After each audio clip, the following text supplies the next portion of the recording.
Hello' and welcome to ADR আড্ডা। আজি আমি আলোচনা কৰিম আমাৰ সম্পূৰ্ণ বেচৰ যিটো আসাম জিঅ'গ্ৰাফি চিৰিজ চলি আছে for ADRE and other competitive এক্সামৰ কাৰণে। ঠিক আছে, তো লেটছ ষ্টাৰ্ট। তো কি এক্সাম আমি এই সম্পূৰ্ণ বেচটোত কি আপোনালোকক কভাৰ আপ কৰিম। আসাম জিকে, maths, reasoning, general English, general knowledge. এতিয়া বৰ্তমান আসাম জিকে চলি আছে আৰু এইটো হ'ল মোৰ brief introduction. My name is Yahiya Alam আৰু মই APSC CC ইণ্টাৰভিউত এপিয়াৰ্ড হৈছোঁ। লাষ্ট 5 ইয়াৰ্ছৰ পৰা টিচিঙৰ সৈতে জড়িত হৈ আছোঁ। মেণ্টত 10,000+ ষ্টুডেণ্ট। তো আপোনালোকে যদি আমাৰ গ্ৰুপটো জইন কৰা নাই তেনেহ'লে এই যিটো লিংক আছে বা এই QR কোডটোত আপোনালোকে স্কেন কৰি জইন হ'ব পাৰে, বা এই নম্বৰটোৰ সৈতে যোগাযোগ কৰিও আপোনালোক কি কৰিব পাৰে, আমাৰ হোৱাটছআপ গ্ৰুপৰ সৈতে যোগাযোগ কৰিব পাৰে ফৰ PDF এণ্ড নোটছ। ঠিক আছে, তো লেটছ ষ্টাৰ্ট। তো এতিয়া আমি আজি আমাৰ কোৰ্সটো স্টাৰ্ট কৰোঁ।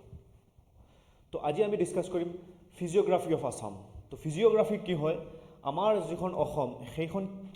তাত কি আপোনাৰ মেইন ফিচাৰ্ছ পোৱা যায়। ঠিক আছে, ফিজিঅ'গ্ৰাফি। তো ফিজিঅ'গ্ৰাফি অফ আসামত আমি ডিছকাছ কৰিম tectonic background, geological history, topography, drainage, river system and wetland of Assam. ঠিক আছে, এইখিনি বহুত বেছি ইম্পৰ্টেণ্ট হয়, স্পেচিয়েলি ড্ৰেইনেজটো বহুত বেছি ইম্পৰ্টেণ্ট। ঠিক আছে, ভেৰি ভেৰি ইম্পৰ্টেণ্ট। ইয়াত কুৱেশ্যন আহিবই। APSC হওক, যিকোনো এক্সাম হওক, ইয়াৰ পৰা এটা কুৱেশ্যন থাকিবই। তো আমি ডিটেইলছত ডিছকাছ কৰিম for ADRE exam, not for APSC mains. ঠিক আছে, এইটো এডিআৰি এক্সামৰ কাৰণে। তো লেটছ ষ্টাৰ্ট। তো ফাৰ্ষ্ট আমি চাই লওঁ টেকটনিক বেকগ্ৰাউণ্ড অফ আসাম। তো টেকটনিক বেকগ্ৰাউণ্ড যদি চাওঁ আমাৰ অসমখন, টেকটনিক কি হয়? টেকটনিক হয় প্লেট, যিবিলাক টেকটনিক প্লেটৰ দ্বাৰা কি হয়, আৰ্থখন ফৰ্মেশ্যন হয়। সেই প্লেটবোৰক কি কোৱা হয়? Tectonic plate. এই টেকটনিক বেকগ্ৰাউণ্ডৰ দ্বাৰা আমাৰ অসমখনো কি হৈছে, আপোনালোকৰ ফৰ্মেশ্যন হৈছে। তো টেকটনিক বেকগ্ৰাউণ্ড যদি চাওঁ, অসমত তিনিটা মেইন টেকটনিক বেকগ্ৰাউণ্ড আছে। এটা হ'ল ষ্ট্ৰাকচাৰেল কোৰ, যিটো কাৰ্বি প্লেটু। এটা হ'ল আপোনালোকৰ কাচাৰ হিল, নৰ্থ কাচাৰ, আৰু বাকীখিনি কি হ'ল, প্লেইন। তো ষ্ট্ৰাকচাৰেল কোৰ কি হয়? দিছ ইনক্লুডছ দ্য কাৰ্বি প্লেটু। তো কাৰ্বি প্লেটু কি হয়? ষ্ট্ৰাকচাৰেল কোৰ হয়, চবতকৈ বেছি পুৰণা, চবতকৈ বেছি হাৰ্ড। ঠিক আছে, আৰু এইটো কি হয়, ইয়াত যিটো মেঘালয়ান পাহাৰৰ এক্সটেনশ্যন আছে, গাৰো, খাচী এণ্ড জয়ন্তীয়া, তাৰ কি হয়, এইটো এক্সটেনশ্যন হয়। ঠিক আছে, তো পাৰ্ট অফ মেঘালয়ান প্লেটু ইটছেল্ফ। আৰু এইটো কেতিয়া ফৰ্মেশ্যন হৈছিল? আপোনাৰ প্ৰি কেম্ব্ৰিয়ান এৰাত। আপোনালোকে যদি জিঅ'গ্ৰাফি ক্লাছ এটেণ্ড কৰে, জিঅ'গ্ৰাফি ক্লাছ আমি যেতিয়া লৈ আহিম, মই জিঅ'গ্ৰাফি পঢ়াম, তাত মই প্ৰি কেম্ব্ৰিয়ান এৰা কি সেইটো বিষয়ে আপোনালোকক অৱগত কৰাম। ঠিক আছে, তো নেক্সট হ'ল টাৰ্চিয়াৰী ডিপজিশ্যনেল জ'ন। তো আপোনালোক যদি জিঅ'গ্ৰাফিৰ জিঅ'লজিকেল টাইম স্কেল চাই, এতিয়াও অলপ মই বুজাই দি দিম। তো টাৰ্চিয়াৰী এটা টাইম পিৰিয়ড আছে, য'ত টাৰ্চিয়াৰী টাইমত কি হৈছিল, ডিপজিশ্যন হৈছিল। ইয়াত টাৰ্চিয়াৰী টাইমত কি হয়, হিমালয়াৰ ফৰ্মেশ্যন হৈছিল, আৰু এই হিমালয়াৰ পৰা বহুখিনি পৰিমাণে আপোনাৰ ৰিভাৰৰ থ্ৰু কি হয়, ছেডিমেণ্ট আহি ডিপজিট হৈছিলে। আৰু সেই ডিপজিশ্যনৰ ফলত তাৰপিছত লগে লগে কিছুমান ফল্ড হৈছিল, ফল্ড মাউণ্টেইনৰ ফৰ্মেশ্যন হৈছিল। আৰু ফল্ড মাউণ্টেইনৰ ফলত কি হ'ল, ইয়াত নৰ্থ কাছাৰ হিলছটো ফৰ্মেশ্যন হ'ল, যিটোক আমি বৰাইল ৰেঞ্জ বুলি কওঁ। ঠিক আছে, তো টাৰ্চিয়াৰী টাইমত কি হ'ল, বৰাইল ৰেঞ্জটোৰ ফৰ্মেশ্যন হৈছে, আৰু সেইটোক নৰ্থ কাছাৰ হিল ডিষ্ট্ৰিক্ট বা এতিয়া ডিমা হাছাও ডিষ্ট্ৰিক্ট বুলিও জনা যায়। তাৰপিছত এলুভিয়েল ডিপজিশ্যনেল প্লেইন। তো এলুভিয়েল কি হয়? এলুভিয়েল ছইল। সেইখিনি যেতিয়া ইয়াত পাহাৰ ফৰ্মেশ্যন হৈছিল, তাৰপিছৰ পৰা কি হয়, ৰিভাৰে বহুখিনি ডিপজিট আহি ইয়াতে ছেডিমেণ্ট কৰিছিলে। তাৰপিছত ছেইম বৰাক ৰিভাৰেও কি কৰিছিলে, বৰাক ৰিভাৰৰ কাষত বহুখিনি ছেডিমেণ্ট কি হৈছিলে, জমা হৈছিলে, আৰু সেই ডিপজিশ্যনেৰে যিখিনি প্লেইন বনিছে সেইখিনি কোৱা হয় alluvial depositional plain. That is Brahmaputra plain আৰু বৰাক প্লেইন। ইয়াত আমাৰ ব্ৰহ্মপুত্ৰ প্লেইন আছে, আৰু ইয়াত কি আছে, আমাৰ বৰাক প্লেইন আছে। তো এইটো কি বুলি কোৱা হয়, এলুভিয়েল ডিপজিশ্যনেল প্লেইন। ঠিক আছে, তো মনত ৰাখিব। তো জিঅ'লজিকেল হিষ্ট্ৰী, তো প্ৰি কেম্ব্ৰিয়ান টাইমত আমাৰ কাৰ্বি প্লেটুটো ফৰ্মেশ্যন হৈছিল, মনত ৰাখিব, প্ৰি কেম্ব্ৰিয়ান পিৰিয়ড। আৰু যিটো, তো এবাৰ আমি জিঅ'লজিকেল টাইম স্কেলটো আপোনালোকক বুজাই দি দিওঁ। দেখক, আমাৰ এইটো যদি বুজাব যাওঁ বহুত টাইম লাগিব, কিন্তু তাত আপোনালোকে এটা বস্তু গম পাব যে যদি আমি এইটো 2025 যদি ফেনাৰজইক ইয়ন, চবতকৈ ডাঙৰ ইউনিট ইয়ন, তাৰপিছত এইটো যদি আমি 2024 বুলি কওঁ, এইটো 2023 বুলি কওঁ, এইটো 2022 বুলি কওঁ। ঠিক আছে, তো এই 2025ৰ ফাৰ্দাৰ ডিভিজন হয়। ঠিক আছে, এইটো মান্থ ধৰি লোৱা, জানুৱাৰী, ফেব্ৰুৱাৰী,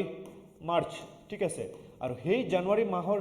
ফাৰ্দাৰ ডিভিজন হয় এইবিলাক। ঠিক আছে, এইবিলাক এটা এটা ইউনিট হয়। আমি জিঅ'গ্ৰাফিক ডিটেইলছত ডিছকাছ কৰিম। মেছ'জইকৰ তিনিটা আছে। ঠিক আছে, আৰু আপোনাৰ চিন'জইকৰ তিনিটা। আৰু এই যিটো পিৰিয়ড হয়, এইটোক বুলি কোৱা হয় আপোনাৰ টাৰ্চিয়াৰী পিৰিয়ড। কি বুলি কোৱা হয়? টাৰ্চিয়াৰী। ঠিক আছে পেলিঅজিন আৰু নিঅজিনক টাৰ্চিয়াৰী বুলি কোৱা হয় এই সময়ত কি হৈছিল হিমালয় ফৰ্মেশ্যন হৈছিল আৰু কেম্ব্ৰিয়ানৰ আগৰখিনিক কি বুলি কোৱা হয় প্ৰি কেম্ব্ৰিয়ান এইখিনিক প্ৰি কেম্ব্ৰিয়ান সবতকৈ বেছি পুৰণা হেডেন আৰ্কিয়ান প্ৰটৰজয়িক তো প্ৰি কেম্ব্ৰিয়ান এৰাত কি ফৰ্মেশ্যন হৈছিল প্ৰি কেম্ব্ৰিয়ানৰ আগৰ কাৰ্বি প্লেটু ঠিক আছে কাৰ্বি প্লেটুৰ ফৰ্মেশ্যন হৈছিল তাৰপিছত তো দেখো 4.54 বিলিয়ন ইয়াৰ্ছ এগত কি হৈছিল ফৰ্মেশ্যন হৈছিল তাৰপিছত এইবিলাক বহু আপোনাৰ পিৰিয়ড আহিল আৰু ultimately tertiary period Himalayan mountain formation হয় টাৰ্চিয়াৰী পিৰিয়ড আমাৰ বৰাইল ৰেঞ্জটো ফৰ্মেশ্যন হয় ঠিক আছে বৰাইল ৰেঞ্জ আৰু বৰাইল ৰেঞ্জ আৰু হিমালয়া এই পিৰিয়ডত আপোনাৰ হিমালয়াৰো ফৰ্মেশ্যন হয়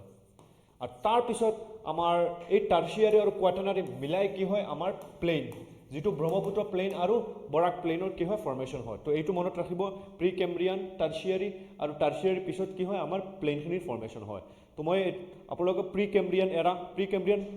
যেতিয়া হেডেন আৰ্কিয়ান এণ্ড প্ৰটৰজয়িক সেই সময়ত কি হৈছিল কাৰ্বি প্লেটৰ ফৰ্মেশ্যন হৈছিল তাৰপিছত মেছ'জয়িক তো মেছ'জয়িক ক'ত আছে এইটোক মেছ'জয়িক বুলি কোৱা হয় এই মেছ'জয়িক টাইমত ঠিক আছে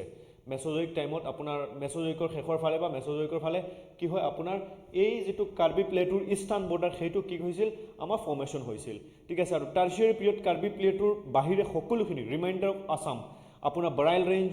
বৰাইল ৰেঞ্জ প্লাছ অসমৰ যিখিনি প্লেইন আছে সেইখিনি কি হয় ফৰ্মেশ্যন হয় আপোনাৰ টাৰ্চিয়াৰী পিৰিয়ডত ঠিক আছে আৰু মেছ'জয়িকত কিছুমান আপোনাৰ এই ছাইডৰ কিছুমান জায়গা কি হয় ফৰ্মেশ্যন হৈছিলে তো এইটো মনত ৰাখিব তো এতিয়া মেইন টপিকলৈকে আহোঁ ঠিক আছে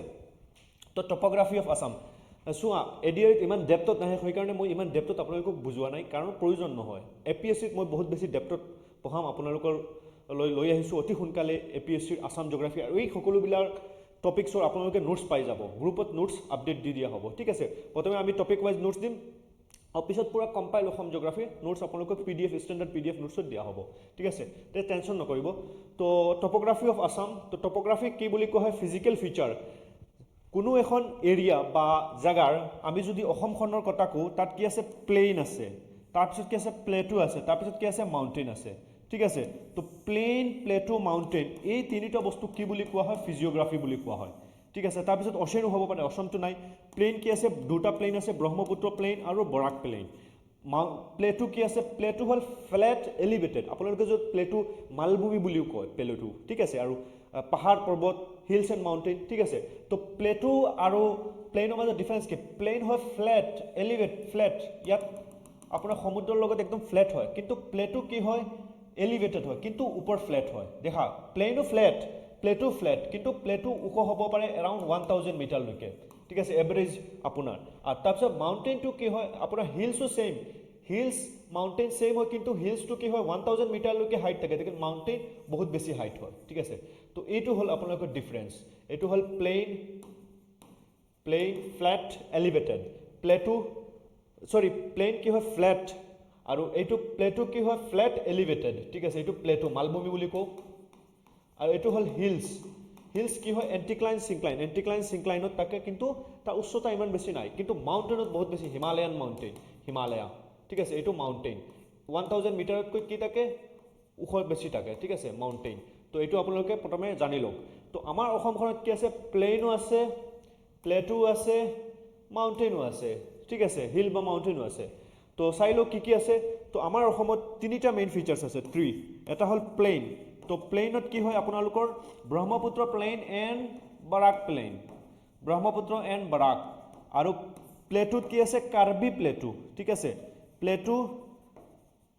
কাৰ্বি প্লেটু কিন্তু কাৰ্বি প্লেটুৰ কি হয় আকৌ দুটা ভাগ কাৰ্বি প্লেটু এটা হ'ল আপোনাৰ চেণ্ট্ৰেল কাৰ্বি প্লেটু আৰু এটা হ'ল আপোনাৰ হামৰেং প্লেটু ঠিক আছে আৰু নেক্সট যেটো ফিচাৰ্ছ হয় যেটো হ'ল আমাৰ that is hill and mountain কি আছে বৰাইল ৰেঞ্জ তো এই তিনিটা আপোনালোকে মনত ৰাখিব এই তিনিটা কি হয় অসমৰ পাৰ্ট হয় তো ইয়াত কোৱেশ্চনটো চাই লওক ঠিক আছে তো প্লেটু কি হয় চেণ্ট্ৰেল কাৰ্বি প্লেটু দুটা প্লেটু আছে কাৰ্বি আংলং প্লেটু আৰু কাৰ্বি আংলং প্লেটুৰ দুটা ভাগ Karbi plateau and Hamren plateau ঠিক আছে তো চেণ্ট্ৰেল কাৰ্বি প্লেটু যিটো হয় এইটোক চেণ্ট্ৰেল কাৰ্বি প্লেটু বুলি কোৱা হয় এই চাওক ইয়াত আপোনাৰ ব্ৰহ্মপুত্ৰ আছে এইফালে আপোনাৰ হোজাই ডিষ্ট্ৰিক্ট আছে নগাঁও ডিষ্ট্ৰিক্ট আছে পিছফালে আকৌ আপোনাৰ গোলাঘাট ডিষ্ট্ৰিক্ট আছে শিৱসাগৰ ডিষ্ট্ৰিক্ট আছে ঠিক আছে আৰু এইফালে আপোনাৰ আপোনাৰ নাগালেণ্ডৰ বৰ্ডাৰ আছে তো এইটো চেণ্ট্ৰেল কাৰ্বি এইটো হ'ল আপোনালোকে গম পায় যে প্ৰথমে কাৰ্বি আংলং এখন ডিষ্ট্ৰিক্ট আছিল পিছত দুখন হ'ল ৱেষ্ট কাৰ্বি আংলং আৰু ইষ্ট কাৰ্বি আংলং তো এইখন ৱেষ্ট কাৰ্বি আংলং আৰু এইখন হ'ল ইষ্ট কাৰ্বি আংলং ঠিক আছে ৱেষ্ট কাৰ্বি আংলং ইষ্ট কাৰ্বি আংলং কি হয় মাজত আছে আপোনাৰ নগাঁও আৰু হোজাই ডিষ্ট্ৰিক্ট ঠিক আছে আৰু এই যিটো ইষ্ট কাৰ্বি আংলং আছে তাত আছে আপোনাৰ ইষ্ট কাৰ্বি দেখো ইষ্ট ফালে আছে এইফালে ইষ্ট তো তাত আছে আপোনাৰ চেণ্ট্ৰেল কাৰ্বি প্লেটু ঠিক আছে আৰু চেণ্ট্ৰেল কাৰ্বি প্লেটুৰ শ্বেপটো চাওক গুৱাবাৰ নিচিনা মধুৰিআমৰ নিচিনা ঠিক আছে আৰু isolated from the Hamren side by Kopili river এইফালে কপিলি ৰিভাৰ যায় এইফালে গৈ এই চন্দ্ৰপুৰত গৈ কপিলি ড্ৰেইন আউট হয় তো কপিলি ৰিভাৰ আছে by Kopili river and it's head stream the east side lies on Dhansiri এইফালে এটা ৰিভাৰ আছে যিটো ধনশিৰি বুলি কোৱা হয় ঠিক আছে তাত ব্ৰহ্মপুত্ৰত গৈ যায় তো এই চাইড ধনশিৰি এইফালে এটা ৰিভাৰ আছে সেইটোৰ নাম হ'ল আপোনাৰ যমুনা ৰিভাৰ তো ধনশিৰি ৰিভাৰ তাৰপিছত আপোনাৰ and the west lies on the Kolong Kopili এইফালে আছে কলং এণ্ড কপিলি কলং ৰিভাৰ আছে ঠিক আছে এইখিনি হ'ল বাউণ্ডেৰী কাৰ্বি প্লেটুৰ ঠিক আছে নগাঁৱৰ যিটো প্লেইন আছে আৰু south of this plateau is north Cachar তো চাউথৰ যিটো আছে এইটো নৰ্থ কাছাৰ হিলছ আছে ঠিক আছে আৰু ৰেডিয়েল ড্ৰেইনেজ পেটাৰ্ণ ৰেডিয়েল আপোনালোক জিঅ'গ্ৰাফিক যদি পঢ়ে গম পাব ৰেডিয়েল এটা চেণ্ট্ৰেল কাৰ্বি প্লেটৰ পৰা চাৰিওফালে যদি ৰিভাৰখিনি ওলাই যায় সেইটোক কি বুলি কোৱা হয় আপোনাৰ ৰেডিয়েল ড্ৰেইনেজ পেটাৰ্ণ বুলি কোৱা হয় তো ৰেডিয়েল ড্ৰেইনেজ পেটাৰ্ণ কি কৰে শ্ব' কৰে ঠিক আছে আৰু কিছুমান ৰিভাৰ ইয়াৰ পৰা ওলাই যেনেকুৱা দেওপানী মিছা ডিজু চাপানলা ননে সৰু সৰু ৰিভাৰ এইবিলাক দিখাৰু যমুনা এইবিলাক সৰু সৰু ৰিভাৰ আৰু চবতকৈ হাইয়েষ্ট পিকটো হ'ল আপোনাৰ দম্বকচু ঠিক আছে এইটো Dambukso is the highest peak of central Karbi plateau তাৰপিছত আৰু এটা আছে সিংহাসন 1359 মিটাৰ আৰু এটা পিক আছে আপোনাৰ কি হয় লাইকা পিক এইটো হাইয়েষ্ট নেকি আপোনালোকে জনাব লাইকা পিক ঠিক আছে তো নেক্সট হ'ল হামৰেন প্লেটু তো হামৰেন প্লেটু কি হয় এইটো জয়ন্তীয়া যিটো হিলছ আছে মেঘালয়ৰ গাৰো খাচী জয়ন্তীয়া এই জয়ন্তীয়াৰ কি হয় এক্সটেনশ্যন হয় এইটো হামৰেন প্লেটু ৱেষ্ট কাৰ্বি আংলঙত আছে ঠিক আছে আৰু তাত আপোনাৰ this range known as Barail range support the highest পিক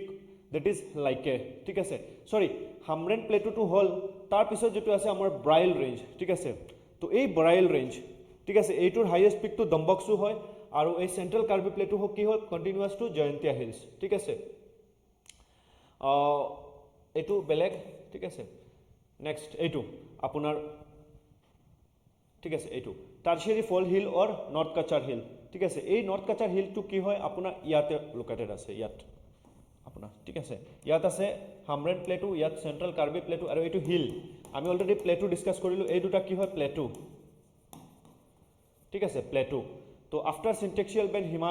হিমালয়া এনেকা আহি এনেকা হয় আৰু ইয়াত হিমালয়া আৰু এই যিটো মেঘালয়ৰ পাহাৰ ইয়াক কানেক্ট কৰে বাৰাইল ৰেঞ্জে ঠিক আছে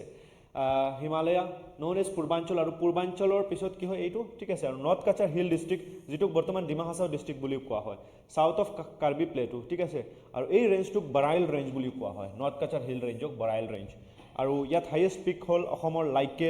এইটো অসমৰ হাইয়েষ্ট পিক লাইকে তাৰপিছত আপোনাৰ টাইপিবুং এইটো 1866 মিটাৰ তো চবতকৈ অসমৰ যদি হাইয়েষ্ট পিক কেতিয়াবা সোধে হাইয়েষ্ট পিক চবতকৈ উঁচা যেনেকৈ আমাৰ ইণ্ডিয়াৰ হাইয়েষ্ট পিক কি হয় কাঞ্চনজংঘা হিমালয়ৰ তো অসমৰ হাইয়েষ্ট পিক বৰাইল ৰেঞ্জত আছে আৰু সেইটোৰ নাম হ'ল লাইকে 1959 মিটাৰ ইমান ওখ নহয় ঠিক আছে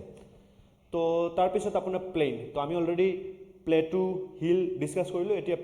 প্লেইনত দুটা প্লেইন আছে ব্ৰহ্মপুত্ৰ প্লেইন আৰু বৰাক প্লেইন তো ব্ৰহ্মপুত্ৰৰ কিমান হয় চাই লওক স্কোৱাৰ 58,315 স্কোৱাৰ কিলোমিটাৰ ঠিক আছে 3/4 অফ আছাম আৰু তাৰপিছত বৰাক প্লেইন আপুনি যদি চাওঁ তে ব্ৰহ্মপুত্ৰ ৰিভাৰৰ আশে পাশে যিখিনি এৰিয়া আছে সেইখিনিক কি বুলি কোৱা হয় আপোনাৰ ব্ৰহ্মপুত্ৰ প্লেইন ঠিক আছে এইটো হ'ল আমাৰ ব্ৰহ্মপুত্ৰ প্লেইন এইটো আৰু বৰাক প্লেইনটো হ'ল এইটো চাউথত লোকেটেড হৈ আছে এইটো বৰাক ৰিভাৰ এইফালে যায় আৰু এইফালে কি ৰিভাৰ ব্ৰহ্মপুত্ৰ ৰিভাৰ ফ্ল' হয় তো এই দুটা প্লেইন কি আছে আৰু ইয়াত আছে আপোনাৰ central Karbi plateau Hamren plateau ইয়াত বাৰাইল ৰেঞ্জ নৰ্থ কাছাৰ হিলছ ঠিক আছে এইখিনি আমাৰ অসমৰ কি হয় আমাৰ মেইন ফিজিঅ'গ্ৰাফি হয় তো ব্ৰহ্মপুত্ৰ আৰু ব্লাক প্লেইন তো প্লেইন কি হয় আপোনাৰ ফ্লেট হয় ঠিক আছে একদম ফ্লেট আৰু নট এলিভেটেড ঠিক আছে তো ব্ৰহ্মপুত্ৰ প্লেইনৰ বাউণ্ডেৰী কি হয় নৰ্থ আৰু ইষ্টত কি আছে অৰুণাচল এণ্ড ভূটান তো নৰ্থ ফালে যদি আমি চাওঁ তো এইটোতো চাইনাৰ কিন্তু অসমৰ যিটো প্লেইন সেইটো ভূটান অৰুণাচল প্ৰদেশ আপোনাৰ কি আছে নৰ্থত আছে ঠিক আছে তাৰপিছত আপোনাৰ নৰ্থ এণ্ড ইষ্টতো আপোনাৰ ছেইম অৰুণাচল প্ৰদেশ আছে ঠিক আছে ইয়াত অৰুণাচল প্ৰদেশ আৰু এইখিনি কি হ'ল ভূটান তাৰপিছত আপোনাৰ চাউথত আছে কাৰ্বি প্লেটু মেঘালয়ান প্লেটু তো চাউথত এইটো ইয়াতে আপোনাৰ মেঘালয়ান প্লেটু হয় ইয়াতে কাৰ্বি প্লেটু ঠিক আছে এইবিলাক আছে তাৰপিছত আপোনাৰ নাগা হিল ইয়াতে নাগা হিল আছে west open up with Ganga plain তো ৱেষ্টটো গংগা প্লেইনৰ লগত সংলগ্ন হৈ আছে তো কোনটো ষ্টেট ৱেষ্ট বেংগল ঠিক আছে আৰু লেংথ কি হয় 720 কিলোমিটাৰ আৰু 90 কিলোমিটাৰ এইটো লেংথটো হ'ল 720 কিলোমিটাৰ আৰু যিটো ৱেইট হয় সেইটো হ'ল আপোনাৰ দ্যাট ইজ 90 কিলোমিটাৰ তো এইটো মনত ৰাখিব ঠিক আছে তো লেংথ 720 ৱেইট 90 কিলোমিটাৰ ফৰ্মেশ্যন কেনেকৈ ফৰ্মেশ্যন হ'ল যেতিয়া টাৰ্চিয়াৰী টাইম পিৰিয়ডত আপোনাৰ হিমালয়া ইয়াতে ফৰ্মেশ্যন হ'ল তো হিমালয়ৰ পৰা যিখিনি আপোনাৰ ৰিভাৰটো ছেডিমেণ্টাইল সেইখিনি ইয়াত ডিপজিট হ'ল আৰু ডিপজিট হৈ কি হ'ল আপোনাৰ ব্ৰহ্মপুত্ৰ প্লেইনটো ফৰ্মেশ্যন হ'ল আৰু এক্সট্ৰিমলি জেণ্টেল এই জেণ্টেল আপোনাৰ এনেকা ঠিক আছে আমি যদি আপাৰ আছামত চাওঁতে ইয়াত কিমান হয় 130 মিটাৰ ঠিক আছে কিন্তু লোৱাৰ অসমত 78 মিটাৰ ঠিক আছে মতলব ইয়াৰ উচ্চতা তো প্লেইনটো একদম জেণ্টেলি আহি থাকে আপাৰ আছামৰ পৰা লোৱাৰ আছামলৈকে ঠিক আছে আৰু 14 সেন্টিমিটাৰ পাৰ কিলোমিটাৰত কি হয় এইটো এনেকা ডিক্ৰিজ হয় ঠিক আছে তো তাৰপিছত আমি ব্ৰহ্মপুত্ৰ প্লেইনটো চালোঁ এতিয়া বৰাক প্লেইন তো বৰাক প্লেইন ক'ত আছে সাউদাৰ্ণ পাৰ্ট অফ আছাম এইটো মনত ৰাখিব আমি যদি মেপটো চাওঁ তেনেহ'লে ইয়াত আছে নৰ্থ ইয়াত আছে সাউথ ইয়াত আছে ৱেষ্ট ইয়াত আছে ইষ্ট তো একদম সাউদাৰ্ণ সাইডত কি আছে আপোনাৰ বৰাক প্লেইন আছে বাউণ্ডাৰী নৰ্থত আছে আপোনাৰ north Cachar hill that is Barail range নৰ্থত কি আছে বাৰাইল ৰেঞ্জ আছে ঠিক আছে এইটো হ'ল বাৰাইল ৰেঞ্জ আৰু এইটো আমাৰ বৰাক প্লেইন ঠিক আছে নৰ্থত আপোনাৰ এই নৰ্থ সাউথ ইষ্ট ৱেষ্ট তো নৰ্থত কি আছে বাৰাইল ৰেঞ্জ তাৰপিছত আপোনাৰ নৰ্থত কি আছে আপোনাৰ বাৰাইল ৰেঞ্জ সাউথত কি আছে আপোনাৰ মিজোৰাম হিল ইয়াত চাওক মিজোৰাম হিল আছে তাৰপিছত আপোনাৰ ইষ্টত কি আছে ইষ্টত মণিপুৰ হিল আৰু ৱেষ্টত আছে বাংলাদেশৰ প্লেইন ঠিক আছে বাংলাদেশৰ প্লেইনৰ লগত সংলগ্ন আছে যিটোক সিলেট প্লেইন বুলি কোৱা হয় অফ বাংলাদেশ ডিভিজন কি হয় আপোনাৰ কেচমেণ্ট এৰিয়া বিটুইন তো এই বৰাইল ৰেঞ্জ যিটো এইটো ব্ৰহ্মপুত্ৰ প্লেইন আৰু বৰাক প্লেইনৰ কি মাজত এটা ৱাটাৰ ডিভাইড কি কৰে ডিভাইড আনে ঠিক আছে পাৰ্ট অফ লাৰ্জাৰ প্লেইন এইটো আমাৰ যিটো বৰাক প্লেইন আছে এইটো লাৰ্জাৰ বাংলাদেশৰ যিটো আপোনাৰ লাৰ্জাৰ প্লেইন হাউচ যিটো সুৰমা কুশিয়াৰা প্লেইন হয় সেইটোৰ পাৰ্ট এপ্ৰক্সিমেটলি 70 কিলোমিটাৰ লেন্থ হয় 70 কিলোমিটাৰ লেন্থ আৰু ৱেইট হয় 60 ঠিক আছে এইফালে 60 এইফালে কিমান হয় আপোনাৰ 70 আৰু অল্টিটিউড 75 মিটাৰ ঠিক আছে উচ্চতা তো এইখিনি আমি চালোঁ আমাৰ কি চালোঁ আৰু ইয়াত এটা কুৱেশ্যন আহিছিলে এডিআৰি তো which of the following is not a reason of Assam তো জানো বৰাক ভেলী অসমৰ হয় কাৰ্বি প্লেটু অসমৰ হয় ব্ৰহ্মপুত্ৰ ভেলী অসমৰ হয় তো এইকেইটা আনচাৰ নহ'ব শুদ্ধ আনচাৰটো হ'ব ডেকান প্লেটু ক'ত আছে আমাৰ সাউথ ইণ্ডিয়াত আছে এইটো ডেকান প্লেটু বুলি কোৱা হয় ঠিক আছে তো আকৌ এবাৰ আপোনালোকক ৰিভিজন দি দিওঁ কি আমাৰ যিটো অসম আমাৰ যিখন অসম আছে অসমৰ কি হয় ইয়াত আছে আপোনালোকৰ কাৰ্বি প্লেটু ঠিক আছে আৰু ইয়াত আছে হামৰেন প্লেটু এই দুটা কি হয় প্লেটু ইয়াত আছে কি হিল বাৰাইল হিল ৰেঞ্জ বাৰাইল আৰু ইয়াত আছে আপোনাৰ ব্ৰহ্মপুত্ৰ প্লেইন আৰু ইয়াত আছে আপোনাৰ বৰাক প্লেইন তো এইটো আমাৰ কি হয় ফিজিঅ'গ্ৰাফি ঠিক আছে কাৰ্বি প্লেটু কেতিয়া ফৰ্মেশ্যন হৈছিলে আপোনাৰ প্ৰি কেম্ব্ৰিয়ান টাইমত আপোনাৰ বৰাক আৰু ৰেষ্ট অফ অসমৰ যিমানখিনি হয় টাৰ্চিয়াৰী পিৰিয়ডৰ পিছতে কি হৈছিল ফৰ্মেশ্যন হৈছিলে ঠিক আছে মনত ৰাখিব থেংক ইউ নেক্সট ক্লাছত আমি লৈ আহিছোঁ আমাৰ ৰিভাৰ ছিষ্টেম অফ আছাম তো আপোনালোকে নেক্সট ক্লাছটো চাব